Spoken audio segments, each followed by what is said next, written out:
C'est un temps d'allégresse, où l'on se réjouit sans contrainte de ce que Dieu nous a donné.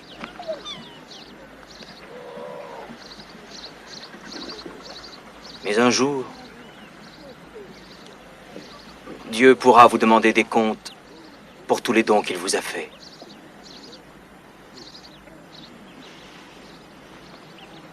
Tenez-vous prêts. Le royaume des cieux arrive. Rabbi, tu dis que le royaume des cieux va arriver.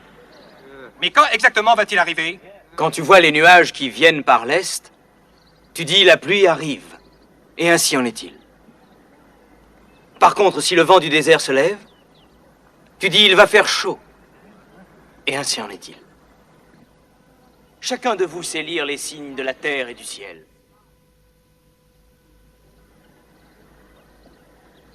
Comment se fait-il que vous ne sachiez pas lire les signes des temps, mes frères? Le royaume des cieux est ici. Maintenant. Tu n'es pas le bienvenu ici, me semble-t-il. Je ne sais pas comment tu te nommes, mais je connais ta profession. Lévi, ou Mathieu, les habitants m'appellent des deux façons. Et de bien d'autres encore. J'aurais été heureux de te parler, mais dans un endroit où nous aurions été les bienvenus. Est-ce que ta maison est loin? Pourquoi demandes-tu ça? Je voudrais aller souper chez toi ce soir.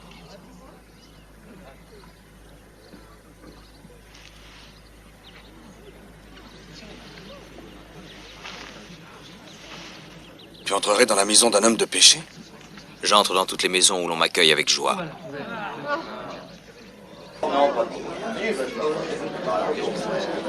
Moi j'ai faim, mangeons. Non, non. Attendez, j'ai une histoire à raconter. Asseyez-vous, asseyez-vous. Chut, chut, asseyez-vous et taisez-vous. Oui, asseyez-vous. Il y avait un homme qui avait 2 fils.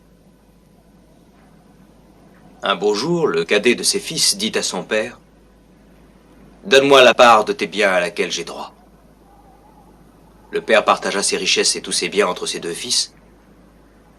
Et sans plus attendre, ce fils cadet partit pour un pays éloigné. Et là, il dissipa tout son bien en vivant dans la débauche. Or, peu de temps après cela, une grande famine s'abattit sur le pays. Le jeune homme se trouva dans le besoin. Il vint supplier un fermier de l'engager pour soigner ses pourceaux. Mais il avait tellement faim que même les cosses de caroube qu'il donnait au porc lui paraissaient un délice. Les gorées s'en régalaient, et personne ne lui permettait d'en manger. Alors, étant rentré en lui-même, il se dit: chez nous, chacun, même un serviteur de la maison, a du pain à volonté, et de tout en abondance. Tandis qu'ici, moi, je meurs de faim. Je vais retourner chez mon père, et je lui demanderai de m'engager comme serviteur.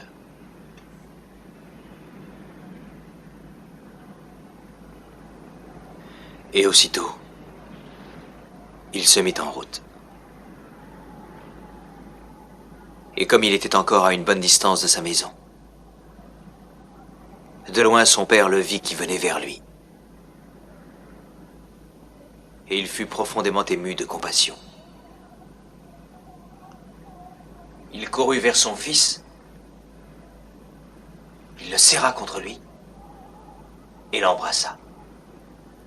Le jeune homme dit: « Mon père, j'ai péché contre le ciel et contre toi. Je ne suis plus digne d'être appelé ton fils. » Mais son père fit venir ses serviteurs, et il leur dit: « Apportez vite la plus belle robe, et l'en revêtez. Mettez-lui un anneau au doigt et des souliers aux pieds. Tuez le veau gras, mangeons et réjouissons-nous. » Mon fils que voici était mort, et il est revenu à la vie.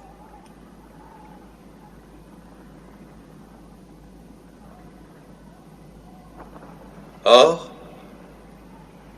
le fils aîné, pendant ce temps, travaillait dans les champs. Lorsqu'il revint et approcha de la maison, il entendit le son de la musique et des danses. Il appela un des serviteurs et lui demanda ce que c'était. Le serviteur le lui dit. Et à cette nouvelle, le fils aîné fut saisi d'une violente colère. Et il refusa d'entrer dans la maison.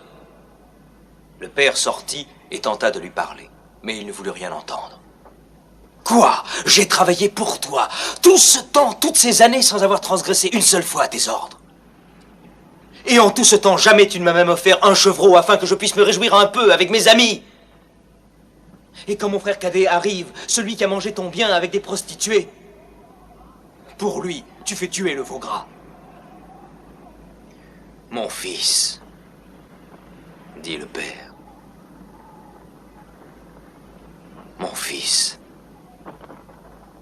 essaie de comprendre.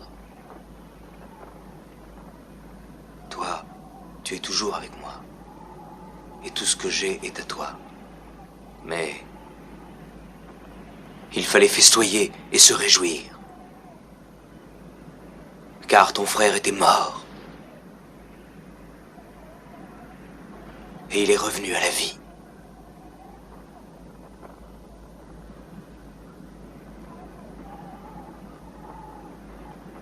Il était perdu. Et il est retrouvé.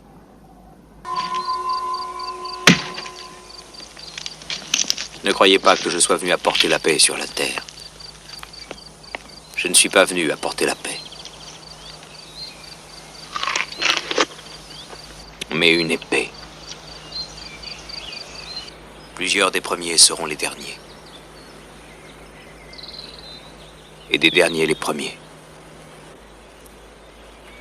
Ne vous amassez pas des trésors sur la terre, où la teigne et la rouille détruisent, et où les voleurs percent et dérobent. Mais amassez-vous des trésors dans le ciel, car là où est ton trésor, là aussi sera ton cœur. Qui de vous, par ses inquiétudes, peut ajouter une coudée à la durée de sa vie? C'est pourquoi je vous dis, ne vous inquiétez pas pour votre vie, de ce que vous mangerez et boirez, ni pour votre corps, de quoi vous serez vêtus. Le corps n'est-il pas plus que le vêtement? Regardez les oiseaux du ciel. Ils ne sèment ni ne moissonnent, et ils n'amassent rien dans des greniers. Et votre Père Céleste les nourrit. Ne vous nourrira-t-il pas à plus forte raison? Ne valez-vous pas beaucoup plus qu'eux? Considérez comment croissent les lys des champs. Ils ne travaillent jamais. Ils ne filent pas non plus. Et cependant, même le roi Salomon, dans toute sa gloire, n'a pas été vêtu comme l'un de ces lys. Alors, si Dieu revêt ainsi l'herbe des champs, qui existe aujourd'hui et qui demain sera jetée au four, ne vous vêtira-t-il pas à plus forte raison? Vous, gens de peu de foi?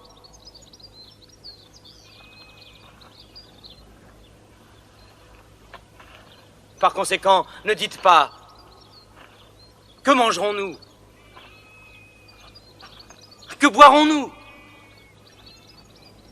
De quoi serons-nous vêtus? » Car toutes ces choses, ce sont les païens qui les recherchent. Cherchez premièrement le royaume et la justice de Dieu, et toutes ces choses-là vous seront données par-dessus. Ne vous inquiétez donc pas du lendemain.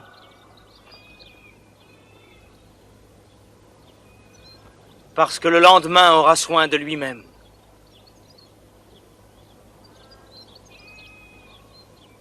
À chaque jour suffit sa peine, je vous le dis en vérité. Vous voyez,